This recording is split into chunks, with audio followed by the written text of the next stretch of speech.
what do I want? Oh, that's okay. That's nice.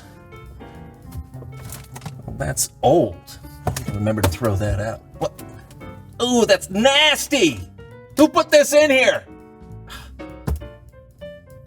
That's tasty. Yummy for my tummy.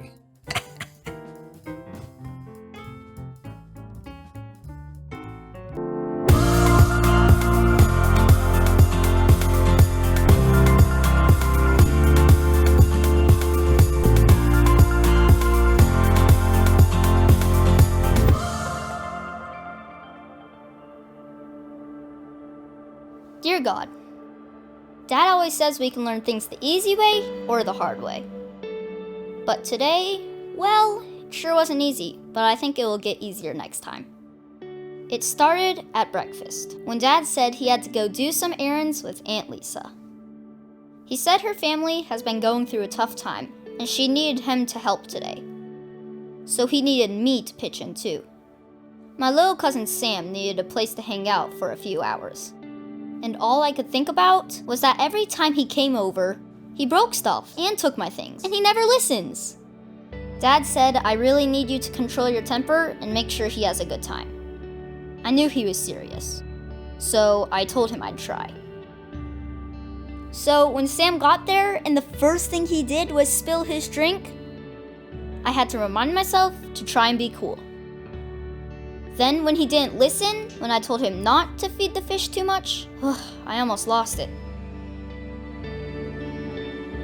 But at least he helped me try and clean it up. Sort of. I couldn't keep up with him. I thought it would be good if we tried to play some Brick Busters. And that worked for a while.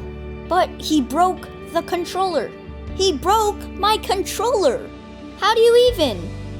I almost lost it again. God, if I hadn't taken a breath and remembered Proverbs, I think I would have really messed up. So Sam and I drew some treasure maps and made up stories about them. It worked for him, and it worked for me. God, thank you so much for helping me think of that. I think it saved the day. Aunt Lisa looked tired, but she gave me the biggest hug. So did Sam. And he asked his mom if he could come over and play with me again. God, thank you for teaching me about self-control. Sincerely, Zach.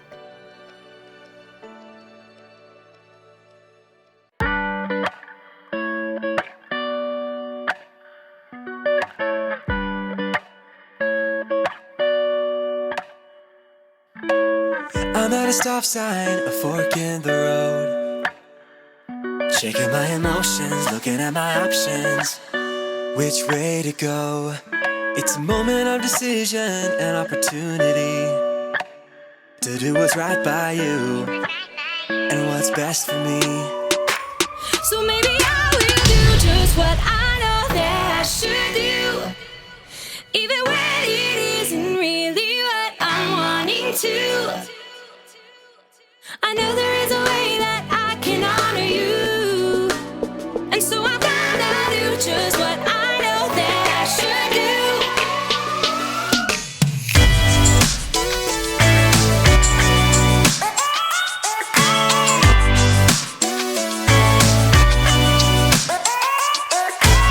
I've got a reason to wanna think it through.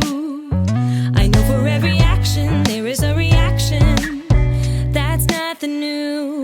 It's a moment of decision, an opportunity to do what's right by you, To do what's right by you. what's best for me. So maybe I will do just what I know that I should do, even when it isn't really what I'm wanting to. I know there is a way that I can honor you, and so I'm gonna do just what I know that I should do. I'm gonna stop, I'm gonna look, and I'm gonna listen and make a good decision. Yeah, I'm gonna stop, I'm gonna look, and I'm gonna listen. Yeah, and make a good decision.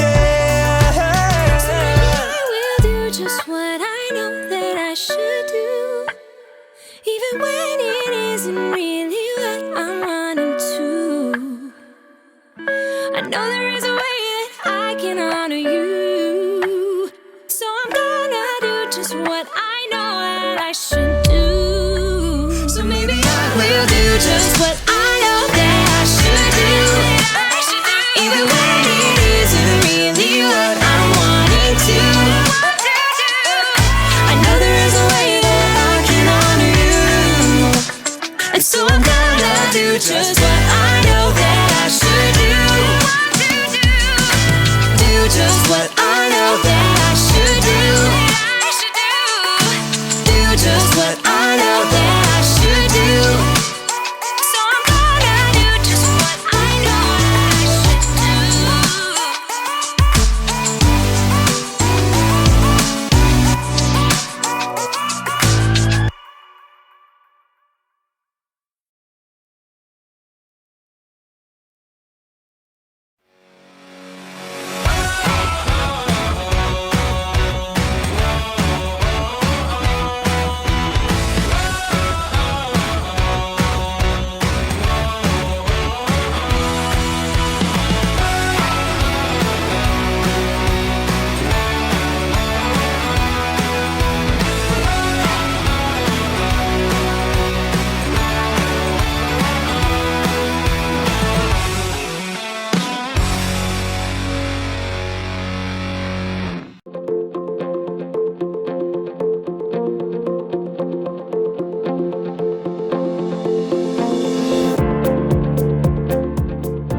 This universal remote is absolutely incredible. It controls everything. I'm Jacob, and I love remote controls. They make me feel so powerful, you know? I'm in control. But today, I'm here to talk to you about the power of self-control. Self-control is choosing to do what you should even when you don't want to. Self-control really comes in handy. It can keep you out of trouble. It can help you avoid mistakes. It can help you in what you do and in what you say. Ugh. You need self-control to get you through every single... I'm sorry, it's my sister. I told her I was busy right now, and this will only take a second. What? No, I told you that I'm busy. I'm doing the video thing about the self-control. No, but I tell you every time. You can't call me because I'm working here. But you always... Sorry, you might want to fast forward this part. Actually, I can fast forward this part. I tell you every single time. I'm already working hard enough, okay? YouTube's demonetizing everything. I'm trying to bring God into the kids. I feel that is my appropriate. Always have something. No, don't put mom on the phone. Don't put mom on the phone. I don't want to talk to her. And I have my fans who are expecting this from me. About what? Mom, no, okay, no. Go back on the phone. You made me help mom fix the internet. Sorry about that. I hope you couldn't hear me. I really gave my sister a piece of my mind. Actually, now that I think about it, I'm wondering maybe I gave her a little too much of a piece of my mind. But you know what they say, words can never harm me, right? Right? I don't feel so powerful anymore. In today's story, we'll learn just how powerful words can be. I'll see you in a bit. I've gotta make a phone call. The Bible. It's 66 books of history, stories, letters, and poetry that fit together to form God's one big story. The epic adventure of how He created us and loves us so much that He made a way to rescue us. As we travel through the Bible, from Genesis to Revelation, we discover people who met God and found their lives changed forever. Now, for an amazing story, inspired by the book of Proverbs. Chapter 12, verse 18. King Solomon was one of the wisest men who ever lived, and like any parent, he wanted to pass that wisdom down to his children. So he collected many wise sayings that were later written down in the book of Proverbs. My son, listen to your father's advice. Don't turn away from your mother's teaching. What they teach you will be like a beautiful crown on your head. Solomon's children were royalty, but Solomon was more concerned with the choices they would make than whatever royal robe or crown they would wear. My son, accept my words. Store up my commands inside you. Let your ears listen to wisdom. apply your heart to understanding. There are hundreds of wise sayings in Proverbs, and a lot of them mention the same thing over and over and over. Your words. Yep. You remember that old saying? Sticks and stones may break my bones, but words will never hurt me. Not true. What comes out of your mouth is strong and powerful. Words can end a friendship. It can make people believe a lie. It can make people lose their trust in you.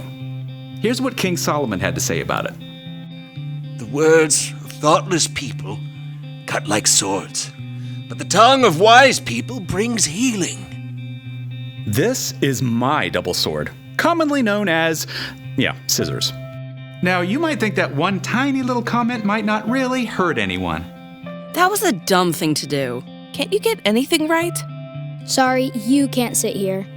Did you even look in the mirror? Crybaby. No big deal, right? I mean, it's not like any of these little cuts did any real damage. But deep down inside, none of us are just one layer. We're way more complicated than a single sheet of paper. Our stories have a bunch of different layers.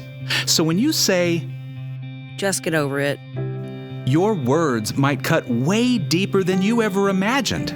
Ouch! But there is a way to keep your words from slicing deep like this. Think before you speak. Take a few seconds, use your imagination.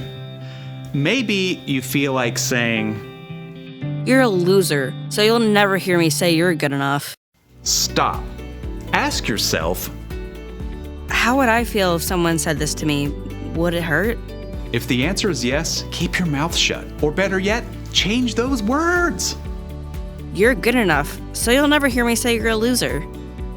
Your words can encourage and comfort. They can speak truth and bring wisdom. Hey, can I help? I'm really sorry you're having a rough day. I want you on my team. I love the way you always pick bright colors. You're really brave. Your words are so strong, they can make someone's day and help heal some pretty deep cuts. In fact, your words are one of the very best ways to fulfill the mission Jesus gave us. Love one another, just as I have loved you. If you love one another, everyone will know you are my disciples. Your words are your superpower. So, before you let a single word out of that mouth today, ask yourself, is it gonna hurt or is it gonna help?